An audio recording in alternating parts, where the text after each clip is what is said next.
Hello everyone, मैं प्रदीप कुमार आगाज IAS institute के यूट्यूब चैनल पर आप सभी का स्वागत करता हूं। तो आइए आज के इस वीडियो में हम लोग बात करने वाले हैं भारतीय राजनीति से रिलेटेड यूपीएससी के प्रीलिम्स और मेंस के लिए आज के जितने भी मोस्ट इम्पॉर्टेंट टॉपिक है हम आप लोगों के लिए लेकर आए हैं। तो चलिए देखते हैं। तो देखिए, प्रीलिम्स के लिए जो टॉपिक है वो भारत के आपराधिक कानूनों में सुधार की आवश्यकता और भारतीय दंड संहिता आईपीसी, दंड प्रक्रिया संहिता सीआरपीसी और भारतीय साक्ष्य अधिनियम में आपराधिक न्याय प्रणाली संज्ञेय अपराध है। और मेंस के लिए जो टॉपिक है वो भारत के आपराधिक कानूनों में सुधार की आवश्यकता, सरकारी नीतियां तथा विभिन्न क्षेत्रों में विकास के लिए हस्तक्षेप एवं उनके डिजाइन और कार्यान्वयन से उत्पन्न होने वाली मुद्दे। तो चलिए हम यूपीएससी के प्रीलिम्स और मेंस के इन सभी टॉपिक के बारे में पूरे विस्तार से चर्चा करते हैं। तो देखिए चर्चा में क्यों है, आइए समझते हैं। तो देखिए, हाल ही में भारतीय दंड संहिता आईपीसी, दंड प्रक्रिया संहिता सीआरपीसी तथा भारतीय साक्ष्य अधिनियम आईईए में निहित वास्तविक आपराधिक कानून में सुधार के लिए कई विधेयक पेश किए गए हैं, किंतु विशेष और स्थानीय कानूनों एसएलएलएस पर अपेक्षाकृत कम ध्यान दिया गया है। तो चलिए अब हम लोग विशेष और स्थानीय कानून एसएलएल क्या है, आइए इसके बारे में जानते हैं। सबसे पहले हम लोग इसका परिचय जानते हैं। तो देखिए, एसएलएल विशेष रूप से किसी विशेष राज्य अथवा स्थानीय क्षेत्र के भीतर क्षेत्र विशेष सांस्कृतिक अथवा कानूनी मामलों के समाधान के लिए बनाए गए हैं। वे भारतीय दंड संहिता आईपीसी में उल्लिखित सामान्य कानूनों तथा विनियमों में भिन्न है। यह उन आपराधिक गतिविधियों को सूचीबद्ध करता है जिन्हें राज्य सरकार विशेष मुद्दों के संबंध में तैयार करती है। महत्व क्या है, आइए देखते हैं। तो देखिए, एसएलएल भारत की आपराधिक न्याय प्रणाली का एक विभिन्न हिस्सा है। इनमें सबसे मुख्य अपराधों तथा कार्रवाइयों को शामिल किया जाता है। वे भारतीय आपराधिक न्याय प्रणाली में सार्थक भूमिका निभाते हैं। वर्ष 2021 में पंजीकृत सभी संज्ञेय अपराधों में से लगभग 39.9% एसएलएल के अंतर्गत थे। संज्ञेय अपराधों में एक अधिकारी न्यायालय के वारंट की मांग किए बिना किसी संदिग्ध के मामले का संज्ञेय ले सकता है तथा उसे गिरफ्तार कर सकता है यदि उसके पास विश्वास करने का कारण है कि उस व्यक्ति ने अपराध किया है तो संतुष्ट है कि कुछ निश्चित अपराधों पर गिरफ्तारी आवश्यक है।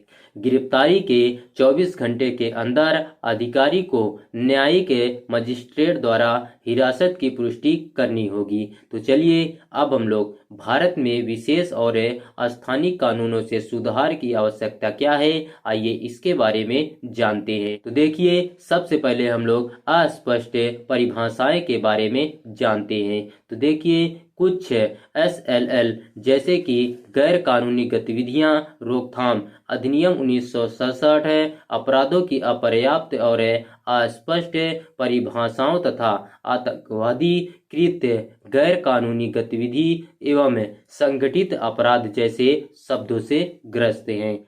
ये अस्पष्टताएं कानून की उचित प्रक्रिया को प्रभावित करते हुए दुरुपयोग और गलत व्याख्या का कारण बन सकती है। तो चलिए अब हम लोग कानूनी प्रक्रिया से परिवर्तनशीलता के बारे में जानते हैं। तो देखिए, एसएलएल के परिणाम स्वरूप व्यक्तियों या समूहों के लिए उनकी भौगोलिक स्थिति के आधार पर अलग अलग व्यवहार हो सकता है, जिससे न्याय और कानूनी सुरक्षा तक पहुंच में असमानताएं उत्पन्न हो सकती है।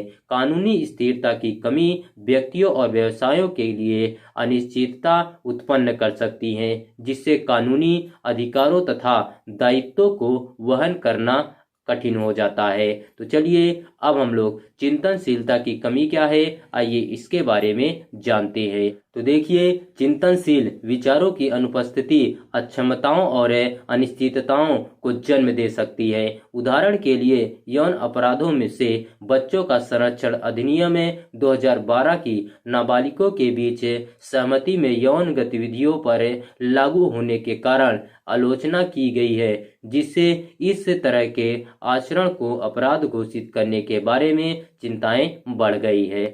तो देखिए, सर्वोच्च न्यायालय एससी ने पी मोहन राज बनाम messrs Shah brothers Ispat limited 2021 के मामले में negotiable instrument act NI act 1981 की धारा 138 को आपराधिक भेड़िए के भेष में सिविल भेड़ के रूप में संदर्भित किया। एनआई अधिनियम की धारा 138 धन की कमी के कारण चेक बाउंस होने के संबंध में आपराधिक प्रावधान प्रदान करती है। तो चलिए अब हम लोग नियत प्रक्रिया को कमजोर करना, आइए इसके बारे में जानते हैं। तो देखिए, एसएलएल ने उचित प्रक्रिया मूल्यों में गड़बड़ी की है, जिसका उदाहरण है तलाशी और जब्ती के दौरान बढ़ी हुई शक्तियों तथा पुलिस अधिकारियों द्वारा दर्ज किए गए बयानों की स्वीकार्यता है। यह अभियुक्तों के अधिकारों की पर्याप्त सुरक्षा नहीं करता है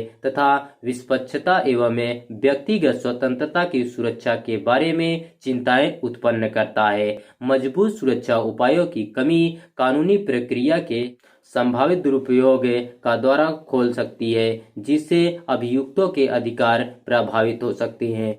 एसएलएल में प्रतिबद्धात्मक जमानती प्रावधान आरोपों की अधिकारी का उल्लंघन करते हुए जमानत प्राप्त करना लगभग असंभव बना देते हैं। उदाहरण के लिए यूएपीए की धारा 43D5 के तहत जमानत प्रावधान असाधारण रूप से कड़े हैं, जिससे यूएपीए के तहत आरोपियों के लिए जमानत प्राप्त करना लगभग असंभव हो जाता है। निष्कर्ष क्या है, आइए देखते हैं। तो देखिए, एसएलएल जिन व्यवहारों को अवैध बनाते हैं उन्हें दंड संहिता में लगभग अध्याय के रूप में एकीकृत किया जाना चाहिए। रिपोर्टिंग, गिरफ्तारी, जांच, अभियोजन और परीक्षण, साक्ष्य और जमानत के लिए अलग अलग प्रक्रियाओं वाले एसएलएल को आपराधिक प्रक्रिया संहिता सीआरपीसी में शामिल किया जाना चाहिए या अपवाद के रूप में भी माना जाना चाहिए। वर्तमान सुधार प्रक्रिया का एक प्रमुख प्रतिबंध एसएलएल घटकों का बहिष्कार है, जो